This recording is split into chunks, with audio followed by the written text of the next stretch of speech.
कहते हैं ना, जल ही जीवन है। ये गंगा जी का ही पानी है जिसको आप बोतल में बंद करके कई सालों तक रख लो। कभी किसी से पानी की वैल्यू पूछनी हो तो उससे पूछो जो पानी का इंतजार कर रहा हो, उससे नहीं जिसके पास ऑलरेडी पानी हो। क्यों पानी फ्री से पेड हुआ? जो विदेश से ये मशीनें आई हैं, ये पानी को बहुत टेस्टी करने के लिए इन्होंने 0 से 10 TDS का पानी बाजार में बेचना शुरू किया था। पानी पहले तो फ्री था, जो पानी पेड हुआ है, क्या वो हम पानी के पैसे दे रहे हैं या फिर सिर्फ पानी पीने के लिए पैसे दे रहे हैं? गवर्नमेंट ISI प्रोवाइड करती है कंपनियों को, तो ही आप बोतल बंद पानी बेच सकते हैं। जो चाय नहीं बना सकता पानी, तो वो पानी पीने के लिए तो है ही नहीं। मैनेजमेंट के लिए भी कोई टेक्नोलॉजी अपनाते हैं? देखो, बेस्ट ये है कि अगर आप नए आदमी इस बिजनेस में आ रहे हैं। समझ गई। सो अगर मैं आपसे पूछूं कि आप मोबाइल के बगैर कितने दिन रह सकते हैं? एक दिन रह सकते हैं। एक दिन। अगर वही सवाल ये पूछा जाए कि पानी के बगैर कितने दिन रह सकते हैं, तो नहीं, बहुत मुश्किल है। पानी के बगैर तो रह ही नहीं सकते। रह ही नहीं सकते ना। सो जो पानी हमारी ज़रूरत है, मतलब कहते हैं ना, जल ही जीवन है।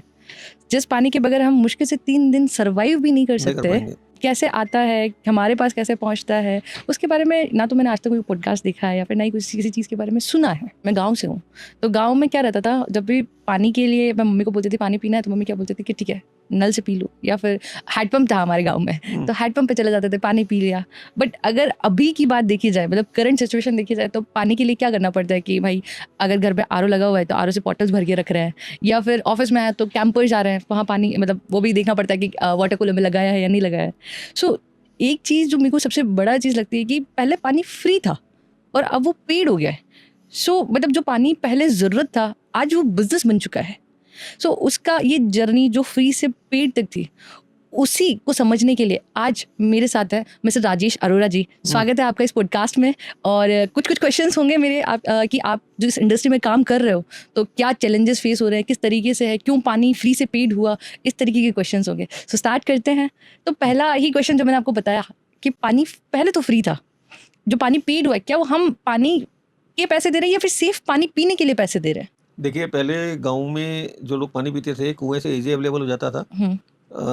हैंडपम्प भी थे और कुछ घरों में, कुछ एरियाज में कनेक्शन भी आ गए थे जहाँ गवर्नमेंट सप्लाई देती थी। हाँ। तो इसलिए पहले पानी इजी मिल जाता था, इसलिए कुछ पैसे देने की जरूरत नहीं होती थी। और पानी का लेवल काफ़ी ऊपर होता था, बोरिंग का या वाटर लेवल काफ़ी ऊपर होता था, जिसकी क्वालिटी बहुत अच्छी होती थी। वाटर लेवल काफ़ी नीचे चला गया है और कई जगह तो सूखा क्षेत्र हो गई हैं जहाँ पानी मिलता ही नहीं, बोरिंग से भी नहीं मिलता।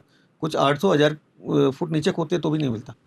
और मेरे ख्याल से मैंने कुछ 30-35 साल पहले पानी के ट्रेड में आया था। मैंने वाटर टैंकर से शुरुआत की थी, तो पानी का लेवल 80 फुट के करीब था।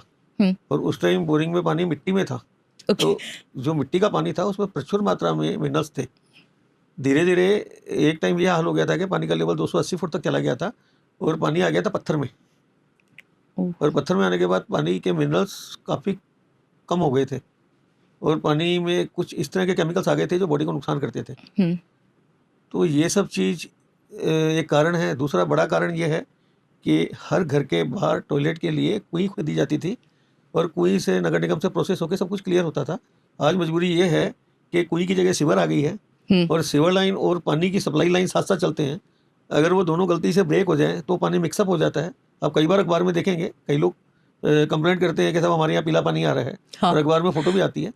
तो ये सारी चीज़ों को देखते हुए विदेशों से प्रोडक्ट आए हैं जो इंडिया में काम आ रहे हैं। तो एक उसमें बड़ा प्रोडक्ट आया है RO द्वारा पानी को स्वच्छ करना। और कंपनियां दावा करती हैं कि कितना भी पानी हो, कितने भी उसमें केमिकल्स मिले हुए हो, हम उसको बिल्कुल पीने लायक कर देंगे पानी। तो एक ये बहुत बड़ा कारण है और लोगों को, जनता को विश्वास हुआ कि नहीं वाकई है। इस कारण से जब प्रोसेस में पानी को लेके क्लियर करेंगे, फिर डिमांड है कि नहीं साहब ठंडा भी आप ही दो, उसके लिए नेचुरली फ्रिजेज वगैरह लगाए, तो लागत बढ़ी है हमारी। तो इसीलिए पेड हो गया पानी। तो मतलब हम जो पानी जो पे कर रहे हैं तो एक सेफ पानी पीने के लिए पे कर रहे हैं। यस, मतलब पानी तो फ्री है, हम सिर्फ सेफ पानी के लिए पे कर रहे हैं। जो पेमेंट लग रहा है वो प्रोसेस का लग रहा है। सेकंड ये था कि पहले हर घर में नलके में, जयपुर जैसे शहर में या और बहुत सी जगह ऐसी है जहाँ नलके से पानी आता था। तो नलके से आपके घर तक पानी आ रहा है, आप उस पानी का यूज़ करते थे, तो उसमें पेड करने वाली कोई बात ही नहीं थी। अब हर कोई आदमी चाहता है कि कैंपर से या ड्रिंकिंग वाटर की बोतल से ये हमारे घर एफओआर दी जाए, तो नेचुरली ये प्रोसेस होगा, ट्रांसपोर्टेशन भी लगेगी। एक चीज जैसे आपने बताया कि आरओ आया बाहर से, तो आरओ आने से वाटर बिजनेस में क्या इम्पैक्ट है? क्या कुछ अच्छा हुआ या फिर कुछ बुरा भी हुआ है? मतलब पॉजिटिव और नेगेटिव दोनों में क्या फर्क पड़ा है? बहुत अच्छा हुआ ये कि पानी पीने लायक हो गया। अब इसमें प्रॉब्लम ये हो गई कि आरओ के पानी में कई जगह इस तरह के समाचार मैंने पढ़े हैं कि आरओ का पानी एक्चुअली पीने लायक नहीं है, आरओ का पानी पे बैन लगा देना चाहिए। क्यों? जहाँ से ये मशीनें आई हैं उन्होंने अपना बिजनेस को काफ़ी ऊंचाइयों पे लेने के लिए पानी के टीडीएस लेवल को 0 पे या 0 से 10 पे कर दिया। उससे एक चीज़ ये हुई कि पानी बहुत टेस्टी हो गया। हाँ, ये बात तो सही है। सेकेंडरी क्या है, एक ही मशीन से प्रोसेस किया हुआ पानी आपको हर देश पे मिल रहा है। हाँ, जैसे आपने बताया मीठा पानी, तो एक चीज़ जब भी मैं कभी जाती हूँ, मतलब किसी भी शॉप पे गई, कहीं पे भी गई, जब भी प्यास लगी तो किसी भी ब्रांड की बॉटल उठा ली पानी पीने के लिए, क्योंकि किसी का टेस्ट पसंद है या फिर किसी भी तरीके से। सो क्या पानी का सिर्फ ऐसे ब्रांड देख के ही पी लेना चाहिए? देखिए, गवर्नमेंट आईएसआई प्रोवाइड करती है कंपनियों को, तो ही आप बोतल बंद पानी बेच सकते हैं, वरना नहीं बेच सकते। अगर बोतल में सील लग गई तो आपको आईएसआई लेना जरूरी है। तो आईएसआई मार्के का कोई भी पानी बनाता है तो वो पानी बेस्ट होता है, कोई इशू नहीं इसमें। मतलब पानी में ब्रांड जैसा कुछ भी नहीं ऐसा है, कोई हम विशेष नहीं है। विशेष नहीं है। बस अगर अच्छा और प्योर पानी पीना है तो आप बड़ा ब्रांड कंसिडर करो। एक्चुअली शुद्धता की गारंटी काफ़ी ज़्यादा है। एक और जैसे कि अगर बात करें शुद्धता, जब आपने शुद्धता बोल ही दिया है, तो अपन ने एक अगर जैसे एक वाटर क्वालिटी इंडेक्स में हमारा जो देश इंडिया है, मतलब 122 देश है, उसमें से 120वें नंबर पर आता है। तो जबकि हम देखे जाए तो सबसे अच्छा पानी गंगा का हमारी इंडिया में ही है, फिर भी हमारा देश इतना पीछे क्यों है? गंगा का जो पानी आता है उसको गवर्नमेंट प्रोसेस नहीं कर सकती। जनरली क्या होता है कि आपका जो बारिश का पानी आता है गवर्नमेंट उसको स्टोर करती है और वो आपके घरों तक पहुंचाती है। वो भी गाँव में नहीं पहुंच पाता। जो गवर्नमेंट पहुंचा रही है वो तो बहुत बेटर क्वालिटी का पानी आ रहा है, तो वो ठहरे हुए रुके हुए पानी को पीना पड़ता है उनको। तो क्योंकि ठहरा हुआ पानी तो खराब हो ही जाता है। हाँ, ये प्रॉब्लम है और कोई नहीं है। अगर नदी का बहता हुआ पानी है तो वो शुद्ध है। ठहरा हुआ पानी में तो कई बैक्टीरिया आ जाते हैं, कई चीज़ें हो जाती हैं, इवन काई भी जम जाती है, लेकिन मजबूरी है और अवेलेबल ही नहीं है। 50-50 किलोमीटर दूर तक पानी अवेलेबल नहीं है। कुएं सूख चुके हैं सारे के सारे, बावड़ियाँ सूख गई हैं पानी से। वो तो मुझे समझ आ ही रहा है आपकी बात से कि क्योंकि पानी फ्री से पेड हो गया। तो एक और छोटा सा सवाल जो आपने मतलब इतनी बार बोला है कि ग्राउंड लेवल से पानी नीचे चला गया है, सो इसका रीज़न क्या है? क्या पॉपुलेशन इतनी बढ़ गई है या फिर पानी का कंजप्शन है, जो जैसे कि अभी बात करें एथेनॉल बनने में पानी का कंजप्शन हो रहा है, या फिर बहुत सारी चीज़ों में मतलब अलग अलग जगह पानी के यूजेस ज़्यादा बढ़ गए? क्या रीज़न है कि ग्राउंड लेवल इतना नीचे जाता जा रहा है? बिकॉज अगर देखा जाए तो अर्थ पे कम से कम 71% पानी ही है। पानी का यूजेज बहुत ज़्यादा बढ़ गए हैं। पहले पॉपुलेशन बहुत कम थी तो पानी के यूजेज बहुत कम थे। पहले सुविधाएं बहुत कम थी तो पानी के यूजेज नहीं होते थे। अब सुविधाएं बहुत ज़्यादा बढ़ गई हैं तो उन सुविधाओं को बढ़ाने के लिए कई फैक्ट्रियां लगी हैं। उस फैक्ट्री के लिए पानी की ज़रूरत है। आज हर चीज़ के लिए पानी की ज़रूरत है। पहले सादा टॉयलेट होते थे, आदमी उसमें यूज़ करता था तो मुश्किल से 1-2 लीटर पानी ही लगता था। आजकल टॉयलेट यूरोपियन स्टाइल के हो गए हैं, जिसमें अगर कोई बाथरूम करने भी जा रहा है तो वो कम से कम 10 से 15 लीटर पानी वेस्ट कर रहा है। तो यूजेज बढ़ गए, इसलिए नेचुरली अच्छा पॉपुलेशन का एक बहुत बड़ा खेल है, इसलिए वाटर लेवल नीचे गया। वाटर लेवल नीचे जैसे ही जा रहा है तो पानी की क्वालिटी में फ़र्क आ रहा है, इसलिए ये सब प्रोसेस ज़रूरी है और इसलिए पानी पेड़ हो गया। हाँ, वो तो है। तो एक चीज़ बताएं, जैसे अगर बात करें, आपने जैसे बिसलपुर परियोजना का नाम लिया कि गवर्नमेंट ने, इंडिया गवर्नमेंट ने स्टार्ट करी, तो आप अभी वाटर बिजनेस में है, तो क्या फ़र्क पड़ा है इस वाटर मतलब बिसलपुर परियोजना से?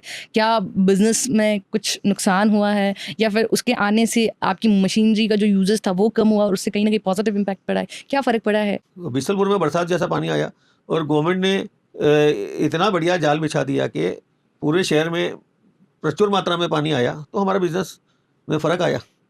तो मतलब बिजनेस में फ़र्क इन टर्म्स ये आया कि बिजनेस में लोग पानी कम ऑर्डर करने लगे, कम ऑर्डर करने लगे, डिमांड कम हो गई, डिमांड लोगों कम को हो इतना गई। शुद्ध पानी मिलने लगा बिसलपुर का, तो प्रोसेस वाला पानी क्यों लेंगे। समझ गए। एक और जस्ट एक सिंपल सा क्वेश्चन, जैसे आपने अभी 2-3 बार बोला है कि पानी कम आया, मतलब बारिश कम जगह हो रही है या फिर इस तरीके की चीज़ें।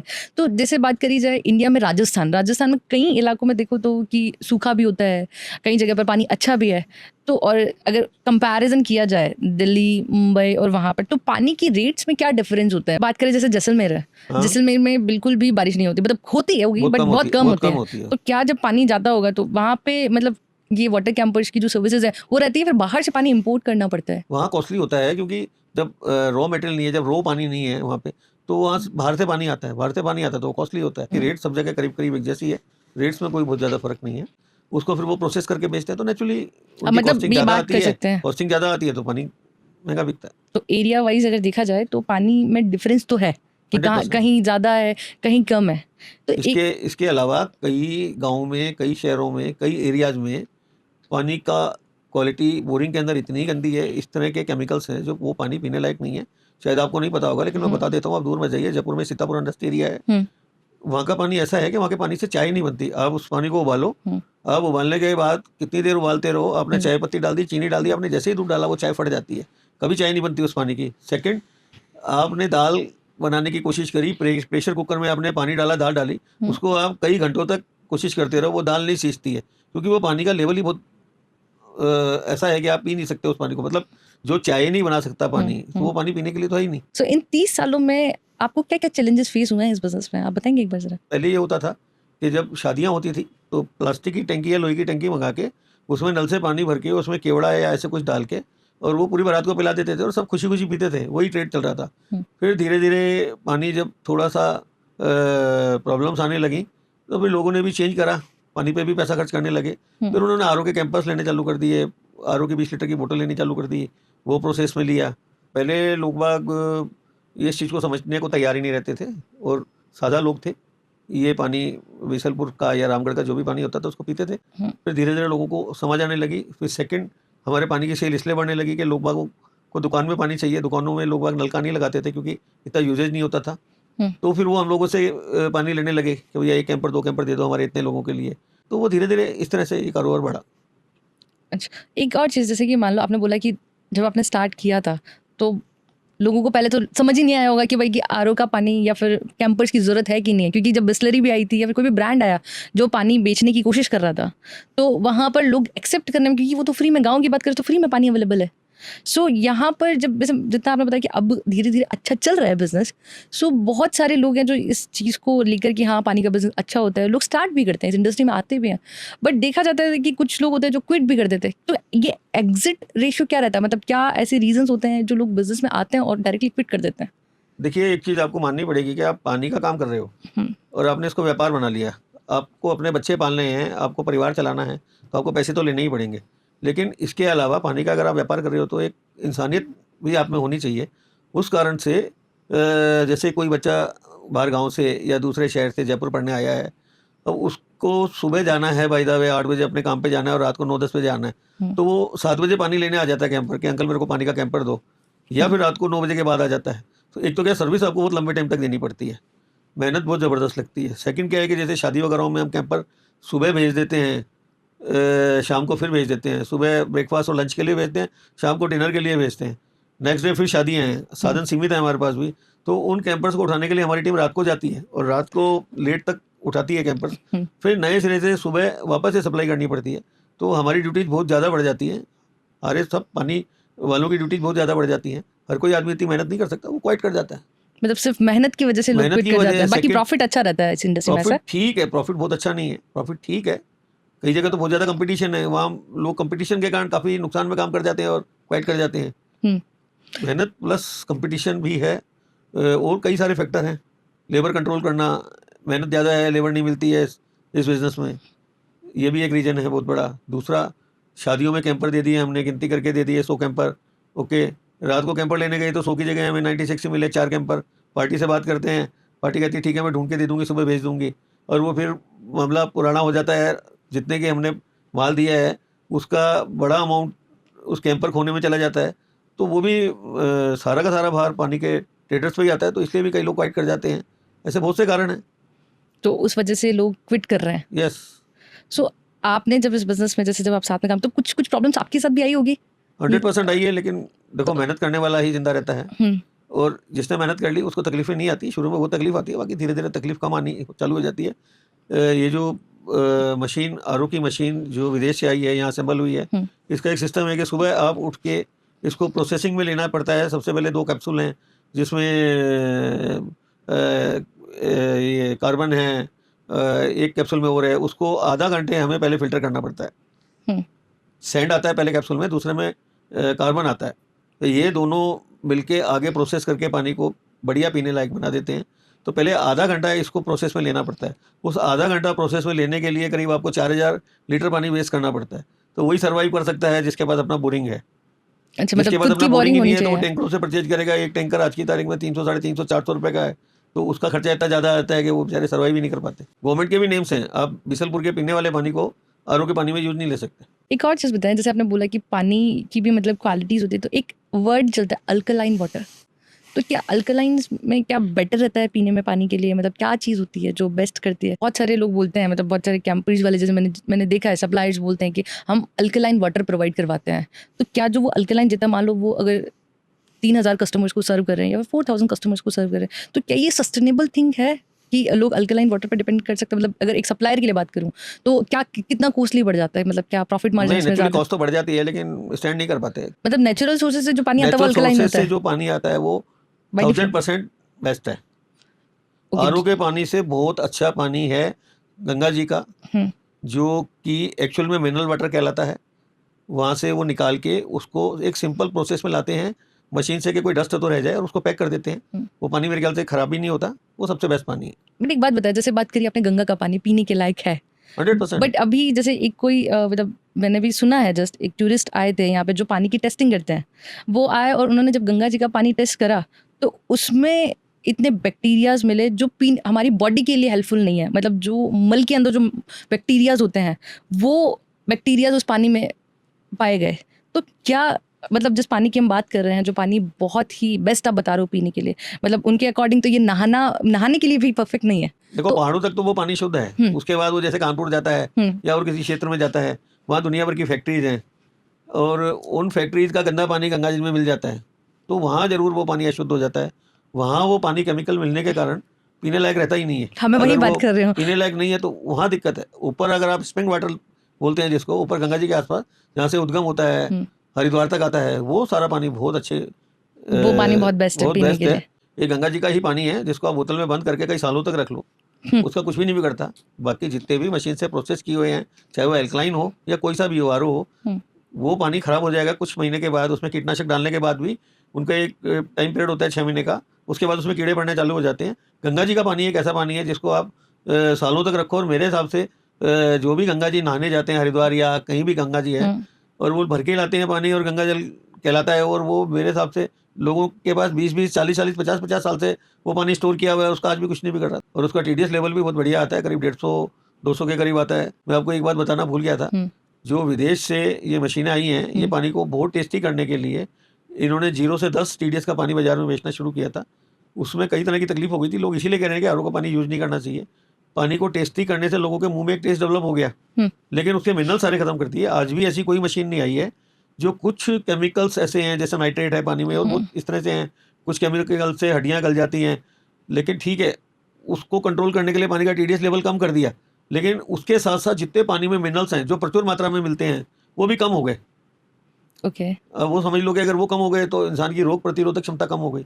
इसलिए मेरे ख्याल से 110 से 130 के बीच के टीडीएस का पानी घरों में भी सेट कराना चाहिए, और आरओ प्लांट वाले भाइयों को भी इतना टीडीएस का पानी देना चाहिए, जिससे कि रोग प्रतिरोधक क्षमता इंसान के शरीर की बनी रहे, आने वाले बच्चे की रोग प्रतिरोधक क्षमता वापस से बेटर हो। जितना मैंने देखा है, कहीं भी मैंने ये नहीं देखा है कि पानी में जो सप्लायर्स है वो बिजनेस मैनेज करने के लिए कुछ टेक्नोलॉजी यूज़ कर रहे हो। मैनेजमेंट के लिए भी कोई टेक्नोलॉजी अपनाते हैं? अलग अलग तरीके के सॉफ्टवेयर अवेलेबल है मार्केट में, तो क्या हाँ मतलब जो वाटर इंडस्ट्री वाला है वो भी कोई सॉफ्टवेयर का यूज़ लेते हैं, फिर अभी भी मैनुअली चल रहा है? तो जिनके अच्छे बिजनेस हैं, जिनकी सप्लाई प्रॉपर है, वो अकाउंटेंट रखते हैं, खुद तो नहीं कर पाते, इतना टाइम नहीं होता, क्योंकि आपको पता है मेहनत ज़्यादा होती है। सीए हैं हमारे, तो हम एक सेल का आंकड़ा उनको ला के दे देते हैं, फिर वो उससे खर्चे वगैरह जो भी है देख के वो मैनेज करते हैं। अगर कोई ऐप आता है और हमारे व्यापार को आसान करने के लिए ये सब वो मेंटेन कर लेता है, तो हमें बहुत अच्छा लगेगा, हम इमीडिएट अपनाएंगे उसको। बहुत सारे लोग होते हैं जो पढ़े लिखे भी नहीं होते, क्या वो टेक्नोलॉजी को अपना पाएंगे? नहीं, बहुत मुश्किल होगा। मतलब इसमें सारे बड़े ट्रेडर नहीं हैं, इसमें बहुत छोटे ट्रेडर भी हैं जो कम लागत से चालू करते हैं, उनके लिए प्रैक्टिकल नहीं है,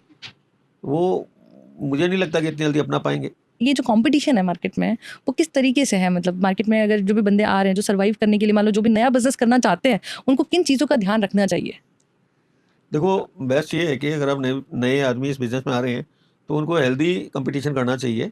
ठीक है, आपको कुछ रेट कम करने पड़ेंगे तभी आप सर्वाइव कर पाओगे, लेकिन 30 रुपये कैंपर का रेट है, आप 30 से 15 पे 10 पे आ जाओगे तो आप कैसे सर्वाइव कर पाओगे? तो वो आदमी क्वाइट कर जाता है बिजनेस, क्योंकि कॉस्टिंग तो सबकी करीब एक जैसी होती है, कोई ज़्यादा फर्क नहीं होता। और जो सेटल्ड है बिजनेसमैन, उनको और नए कस्टमर्स मिल जाते हैं, कस्टमर्स को भी मिल जाता है। लेकिन अगर बड़े एरिया में काफ़ी नए सप्लायर आ गए और वो रेटों को बहुत नीचे कर देते हैं, तो कई बार बड़े सप्लायर को भी क्वाइट करना पड़ता है। और फाइनली वो सप्लायर तो कभी भी नहीं टिकेगा जो लागत से कम रेट में बेच रहा है या बहुत कम रेट पे दे रहा है। कई लोगों के पास अपनी जगह है, वो सर्वाइव कर पाते हैं, कई लोग किराए की जगह लेके कोशिश करते हैं, तो रेंट पे करके भी वो सर्वाइव नहीं कर पाते। तो कई कारण है हमारे बिजनेस में जिससे कि वो लोग क्वाइट कर जाते हैं। तो क्या पानी की जो लिए जो मतलब अगर मैं बात करूँ सेफ्टी की या फिर हर चीज़ की, तो क्या TDS काफ़ी है या फिर कुछ और भी इंडिकेटर्स होते हैं? RO से प्रोसेस होने के बाद जितने भी केमिकल्स हैं उस पानी के अंदर, उसको वो 110 से 130 पे ले आएगा, जिसका लेवल 500-600 था। तो पीने लायक पानी कर दिया उसने। मेन जो प्रोसेस में लेती है, RO में कन्वर्ट करती है, वो मेम्ब्रेन कहलाती है। वो मेम्ब्रेन आगे लंबे टाइम तक सर्वाइव नहीं कर पाती, मेम्ब्रेन जल्दी ख़राब हो जाती है। जल्दी ख़राब हो जाती है तो मेम्ब्रेन सबसे कॉस्टली आइटम है हमारे फ़िल्टर के प्लांट में। समझ गई। वैसे आज आपसे बात करके एक चीज़ तो समझ में आ गई। पहले हम जो पानी की कीमत समझते थे, वो जैसे देखते कि बिल जो आया है उसके अकॉर्डिंग लगा रहे थे। बट आज समझ में आया है कि पानी की कीमत तो तब समझ में आती है जब नल खोला और उसके अंदर पानी नहीं हो।